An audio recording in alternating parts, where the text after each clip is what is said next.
vim parar aqui no YouTube e eu vou te contar por quê.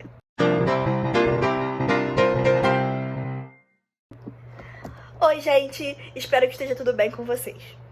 Vim aqui hoje falar sobre a razão pela qual vocês estão me vendo aqui nessa tela do YouTube. Eu ia falar ao invés de no Instagram, mas a probabilidade de eu estar falando com um público que nunca me viu na vida é alta. Então, sejam bem-vindos ao meu canal. Meu nome é Renê, meus pronomes são ele e ele. Eu sou uma pessoa lésbica, de gênero fluido, poliamorista e autista. Eu sei que são muitos rótulos, mas eu gosto de ver o mundo por essas múltiplas lentes. Hoje eu vim aqui falar sobre redes sociais. Não sei se vocês estão acompanhando o que está acontecendo no Instagram e as outras redes sociais do grupo Meta. Mas eu vou explicar pra vocês. O Mark Zuckerberg está mudando a forma como as redes do Meta funcionam, alterando diretrizes da comunidade de uma forma um tanto extremista. Isso é um jeito bonitinho e isento de dizer que ele está absolutamente com a vida dos usuários, que fazem parte de minorias, e tomando atitudes contra a democracia. Como? Vou te dizer. Primeiro, ele vai remover as agências de checagem de fatos profissionais, deixando essa checagem nas mãos dos usuários, o que é perigoso. Porque tira a neutralidade das notícias e dos fatos.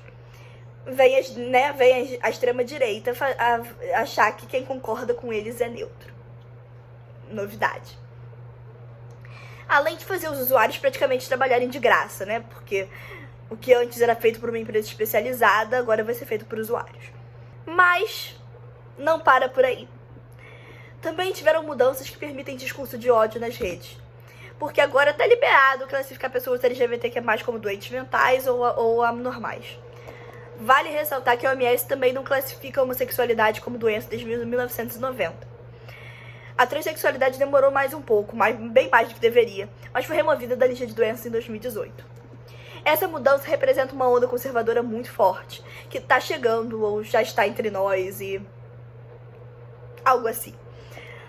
E é assustador o quão efêmeras são as nossas conquistas, o quão rápido elas podem ser tiradas da gente. E sim, nós vamos ser fortes. Nós, como comunidades, a gente vai perseverar. Como sempre perseveramos. A gente ainda tá aqui. Mas tenho 2 pontos a fazer em relação a isso. O primeiro é que nem todos vamos perseverar. Muita gente vai se perder nesse caminho. Nessa ideologia homicida e conservadora.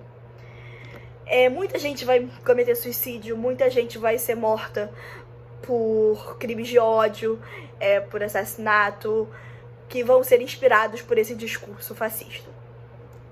O segundo ponto é que para nossa saúde a gente precisa falar sobre esse lado sombrio.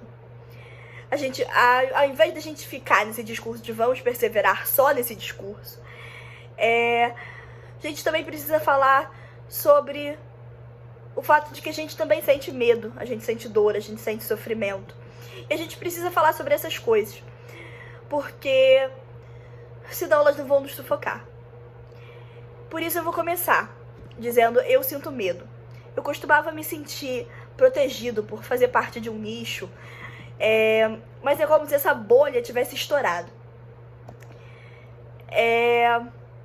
Eu usava a internet de uma forma um pouco cega, eu admito. E não via essas regras e diretrizes como coisas que poderiam ser alteradas, fazendo aquele cantinho confortável que eu tinha e pelos ares.